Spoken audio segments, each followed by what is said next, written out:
Hello, dears and dudes. My name is Snyderman. This is the Coffee Corner, our weekly series that lets us sit and chat and spread some positive vibes to each other. I had a little macho man hand gesture thing going on there. The Tower of Power, too sweet to be sour, funky like a monkey. Oh yeah, dig it. What is my life? Anyway, happy Monday to you. I hope that last week was filled with everything that you wanted. I hope that this week has nothing but positive energy and positive vibes coming your way. I hope you got something to look forward to this week, even if it's just the weekend. I know that I look forward to those. So, this week on the Coffee Corner, here's what we're going to chat about. We're going to chat about the roller coaster that is teaching. And we are going to talk about the future of live streaming, kind of where we're headed next with our live streams on this channel, and we're gonna do a reaction to a game that I'm super excited about that I will be bringing to the channel. So stay tuned for that. There's a trailer reaction at the end of this video. Ha ha! Now I got you hooked. Now you gotta stay. Now you're stuck. Ha! I am off the wall today. I apologize. But let's go ahead. Let's jump right into it. I will give a disclaimer right here. This first bit of the video that talks about teaching might be me just word vomiting all over the place. I've struggled with how I'm going to talk about it, how I'm going to approach it on the Coffee Corner this week. But I even had to record it a few times. But I wanted to talk about it just because it's something that affects me, and I think it's something that people that are outside of teaching don't really understand, and we need to talk about it. So for those of you that are new to the channel, I am a teacher by day. That is my career. I absolutely love what I do. I would not trade teaching for anything. I've said that multiple times on the channel. But just like anything else, teaching has a major roller coaster factor. You can be way up here, rocking it out, feeling like you're on top of the world 1 minute, and then all of a sudden you fall off a cliff and you hit a low point the next. And that's kind of what happened to me recently. And it's something that I think you don't really understand unless you're actually in front of a group of students teaching, just the emotional factor that has on you. So here's what happened to me. For the last week and a half, I was up here, right? I was on the top of the mountain. I was at the top of, I was feeling really good about what I was doing. Like, I felt like my teaching was rocking out. I felt like my students were rocking out, super engaged, having a lot of fun. And that's where I was for like a week. I was like, yeah, this is going great. And I always, more often than not, I always feel like I'm up here. I feel like I am one of the best history teachers across the country. That's not to be egotistical. That's just, I am that confident in what I do. That's not taking anything away from all the other great history teachers that are around the world and around the country. But I do feel like I'm right there at the top. I'm like the Aaron Rodgers of history teaching. But anyway, so yeah, I was up here for like a week and a half. We were rocking out. We were talking about some cool stuff. And then this week, I needed to talk about something that was kind of controversial in U.S. government. If you want the full story, feel free to go to my social media down below and you can message me or whatever, and I'll tell you the full story. I don't want to talk about it too much here just because this isn't a truly political channel. I don't want to deal with hate comments based on what I'm talking about and things like that. So if you want the full story, just hit me up on social media. I'll be happy to talk to you. But we covered a controversial topic in U.S. government, and it was one of those things where I had a pocket of students that felt one way and a pocket of students that felt another way. And it was really small groups. Like across all my government classes, it was just in general, I think I had about 5 or 6 in each side across the 3 classes. So just sprinkle throughout the classes. It wasn't anything major. Um, and you had these 2 groups that didn't really agree with each other. And what I did is I did an online debate. I'd done it a million times before. This wasn't a new assignment. It was something that I've done a lot of times before. Not a big deal.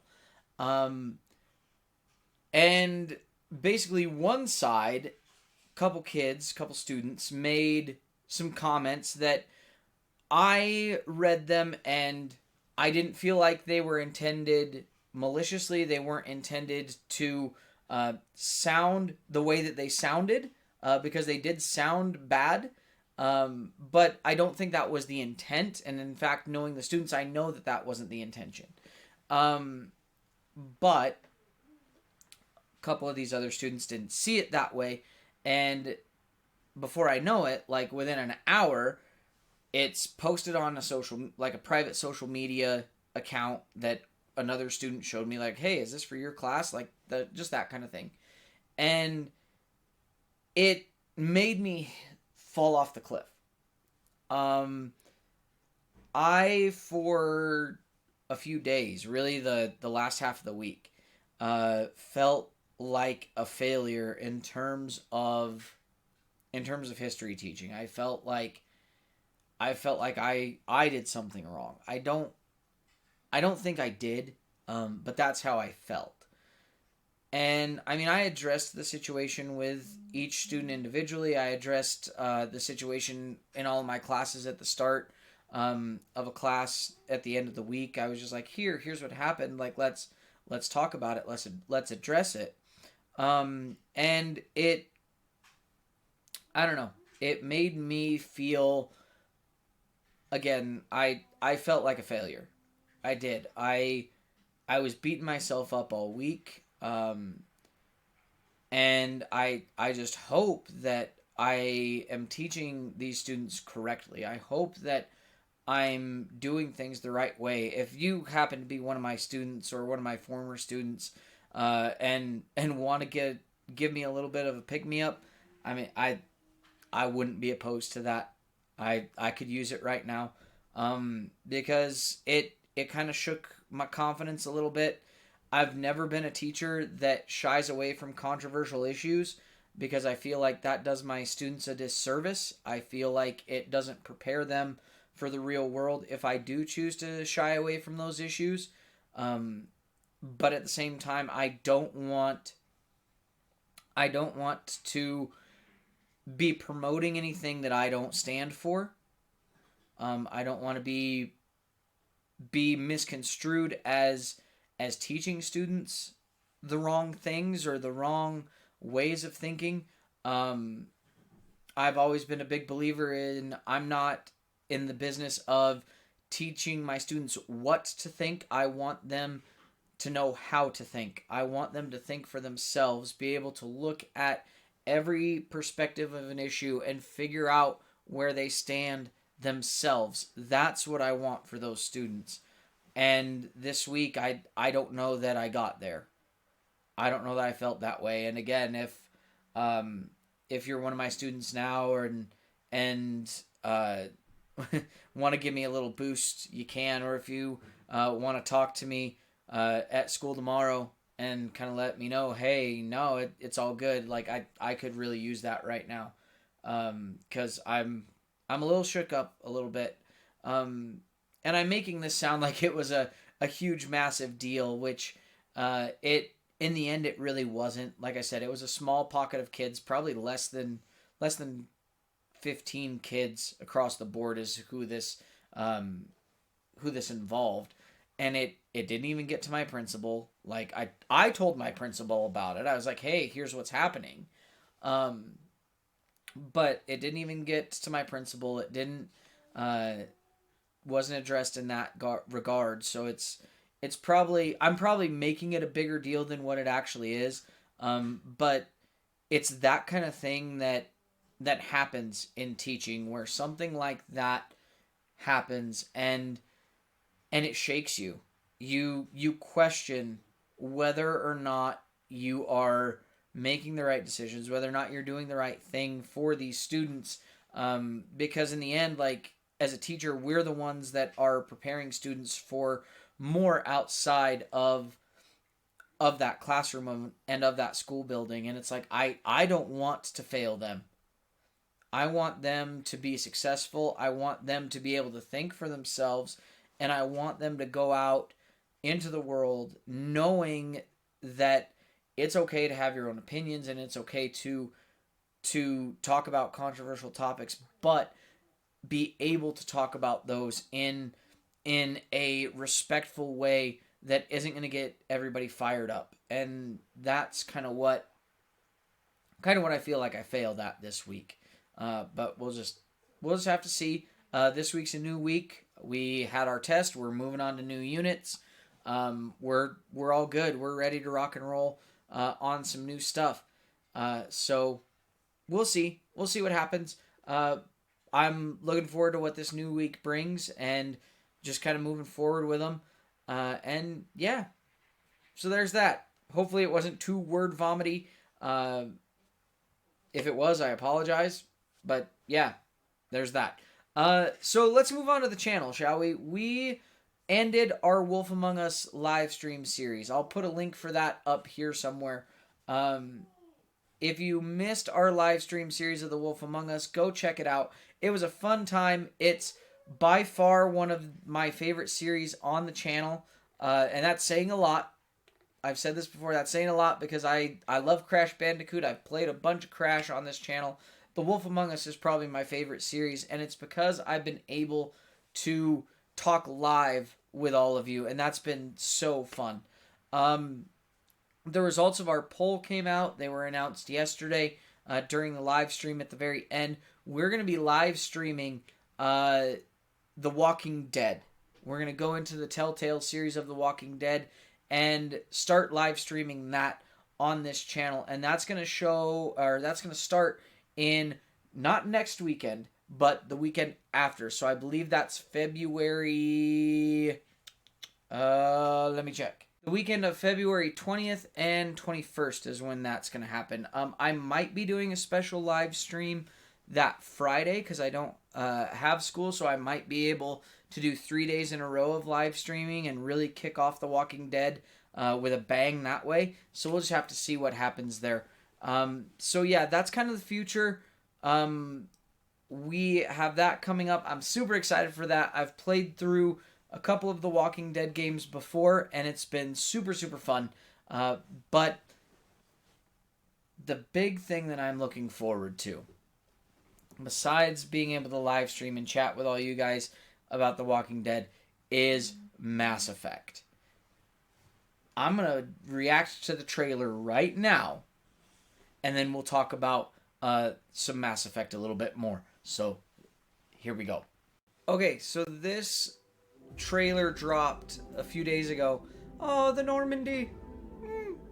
So many memories on the Normandy. Ah, my heart. This dropped a couple days ago, and I've been waiting for the Coffee Corner to react to it. I am super excited. Oh, that is going to be so pretty in 4K. Like, this game, it was beautiful already. Like, I think it was a really beautiful, beautiful game. And then you put it in 4K, it's going to be bomb. Like, it is going to be absolutely epic. And, oh, the feels. Talia, oh my goodness. Oh, the Reapers. Yeah, I absolutely look forward. Oh, the Krogans. The Krogans are awesome. Absolutely love the Krogans. I loved this trilogy. Like, I know that it got a lot of crap for the ending of the trilogy and stuff, but I absolutely love these games. Gosh, this is so cool. 40 DLC. This is going to be massive. Miranda. We're going to talk about Miranda in a minute. Oh my gosh. So many memories. So many. You were born. Oh, right in the feels. Right in the feels. I cannot wait for that to come out. Like, I absolutely cannot wait. I am super excited for Mass Effect Legendary Edition. I'll leave the link for this in the description below so you can watch it without me talking over it. But I am so excited for Mass Effect. You don't even know. Just seeing all those characters, seeing the Normandy, seeing all of that uh, in that trailer there was just like, oh, I'm home. I am so looking forward to it. I'm a little sad because it was supposed to come out March 12th. They amended it this week where it's now not coming out until May 14th, I think is the official date. It's like mid-May. May 14th sounds right. So that kind of made me a little bit sad. But at the same time, that's good for us because it gives us time to do some stuff with The Walking Dead. It gives us time to get that series kind of wrapped up, or at least almost wrapped up, because I do want to live stream Mass Effect. I think that's going to be the way to go. I think when the Legendary Edition drops, that is going to be a live stream series. It might be the first ever hybrid series on this channel. Who knows? Where I record some, we live stream some. I really don't know 100% how that's going to look. Just know Mass Effect Legendary Edition, all 3 games are going to be featured on Snyderman Inc. And then I'm probably going to jump on Andromeda, which I didn't actually play yet. I never picked up Mass Effect Andromeda because I wanted to play through the original 3 one more time, and I just never got around to it. So look for that. That's coming on Snyderman Inc. starting in May. We'll be doing some Mass Effect stuff. I'm super excited for that. Couple things. There was one DLC. I think there's actually 41 DLC in the Mass Effect trilogy. And they're only putting 40 in because there was like some corrupt file issues or something. I didn't read a whole lot about it yet, but it sounds like they had one DLC where they couldn't put it into the game just due to file corruption and things like that. So that made me a little bit sad. But that's all right. And a couple things that they are going to change, obviously, because it's in 4K, it's going to be absolutely beautiful. It's going to be fantastic. So pretty. So I'm really excited. But they did have to change a few things. You saw Miranda in that trailer. She's a character that many players deemed pretty. She was kind of the sex appeal of the second game for sure, and even into the third game a little bit. But what we see happen is on a lot of the cutscenes that involved her, for some reason, it was focused on her butt. Like, she's in her skin-tight outfit, and a lot of the cutscene camera angles just focus on her butt for some reason. It's not like a bam butt shot, but it's like, okay, you got kind of Shepard off over here, and then Miranda's butt is kind of in the foreground. So you're looking at Shepard, you're listening to Shepard, but Miranda's butt's like right off over here. And the developers are like, yeah, that didn't really age well. Yeah, didn't age well. And so they've adjusted like some of those camera angles. There's also some camera angles where Shepard sits down and he's kind of like in a power stance. Like his legs are kind of spread and all that. Well, you can be a female Shepard. And so if you're a female Shepard in that power stance in a skirt and the camera angle's kind of low, that's an issue. So they've adjusted those camera angles so that you don't have those kind of issues either. They didn't really like change any of the animations or anything because that would just be too much to change. But they did change your camera angles on these specific cutscenes, and then you also have the awkwardness of Miranda as a character anyway. Because part of her story arc, not to spoil too much, basically she's a pretty girl for a reason. Like she was developed that way, let's say. And so when you have these interactions with Miranda, who is struggling with herself due to this development, but then the cutscenes of her always show her butt and things like that, that tends to make for very weird, very awkward situations in the game. So I'm happy that they're making those changes. I think it's a good thing that they decided to make those changes. So yeah, Mass Effect's coming. I couldn't be more excited. That's the coffee corner for this week, guys. Mass Effect, live streaming, Rollercoaster teaching ride. It's been great. It's been weird. It's been all of that. But if you like this video, give it a thumbs up if you enjoyed. Subscribe if you're not already. We keep getting a few more subscribers. We are about 3 away from 150, which is awesome. Awesome. Leave me a comment down below. It lets me know what you're loving on the channel. And have a great day. Have a great week. And I will see you next time.